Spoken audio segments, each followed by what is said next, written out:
Bonjour, j'espère que vous allez bien.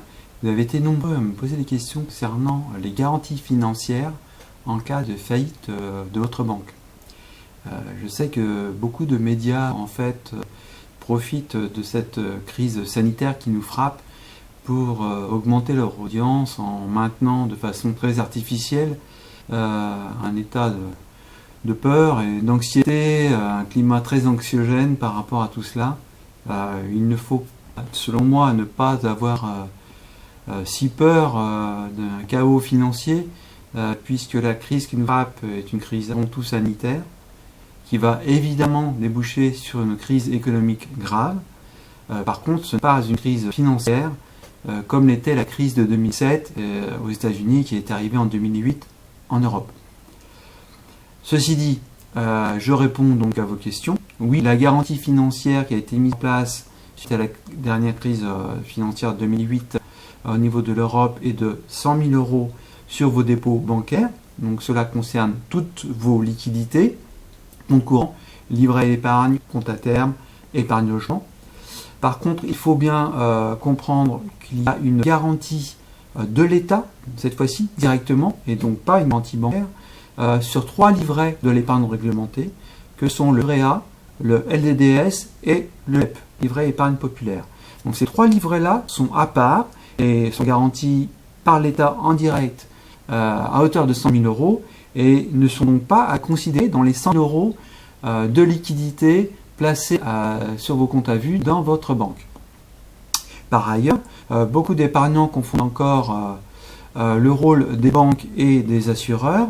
À titre d'exemple, un contrat d'assurance vie souscrit auprès de la caisse d'épargne est donc commercialisé par la caisse d'épargne, mais n'est pas assuré par la caisse d'épargne, puisqu'en France, il est illégal de remplir les fonctions à la fois de banquier et d'assureur.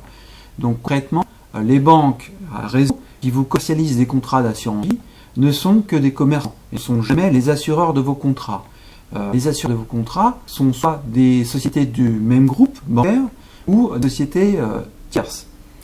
Pour observer cet exemple de la caisse d'épargne, un contrat souscrit auprès des caisses d'épargne en fait sera assuré soit par CNP Assurance, soit par vos contrats BPCE Vie. Donc la garantie bancaire de 100 000 euros n'est pas applicable évidemment sur le contrat d'assurance vie. C'est une assurance, c'est pas un des bancaires. Les fonds d'ailleurs déposés sur les contrats d'assurance vie, je vous rappelle qu'ils appartiennent aux assureurs, non pas à vous. Légalement, vous avez un droit de créance sur les sommes que vous versez d'assurance, mais cet argent ne vous appartient plus. Il faut savoir. Donc la garantie bancaire en fait qui porte sur vos contrats d'assurance vie est à hauteur de 70 000 euros par assuré et par assureur. Donc cela n'a rien à voir avec les 6 000 euros de garantie sur vos dépôts bancaires. Enfin, finalement, si vous avez des titres déposés à la banque en tant que dépositaire sur vos comptes de titres ou PEA, la garantie est cette fois-ci aussi de 70 000 euros. D'où la fusion tous azimuts, je voudrais dire, entre différentes garanties. Les gens mélangent tout, puisque c'est forcément les mêmes montants à chaque fois, donc la confusion est totale. Enfin, ce qu'il faut savoir, donc, c'est que vous êtes largement garanti, puisque vous avez 100 000 euros de garantie en dépôt bancaire par banque, 60 euros par assureur, vos livrets A, LEP, LDS sont garantis par ailleurs par l'État.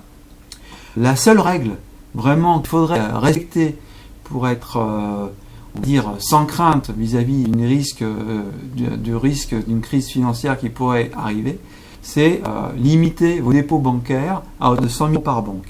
Pourquoi ? Puisque avant de faire faillite, donc avant d'activer la garantie financière en fait, la banque a la possibilité d'écrêter les comptes bancaires et de prendre tout ce qui dépasse 100 000 euros sur les comptes à vue. C'est une mesure qui a été prise après la crise financière de 2008 et qui permet aux banques, donc avant de faire faillite, d'essayer de ne pas faire faillite en prélevant tout ce qui n'est pas garanti sur les comptes à vue.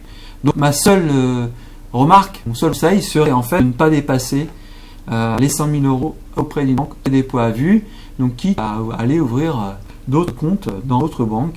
Donc méfiez-vous, n'allez pas ouvrir dans une filiale du même groupe bancaire, puisque si vous souffrez par exemple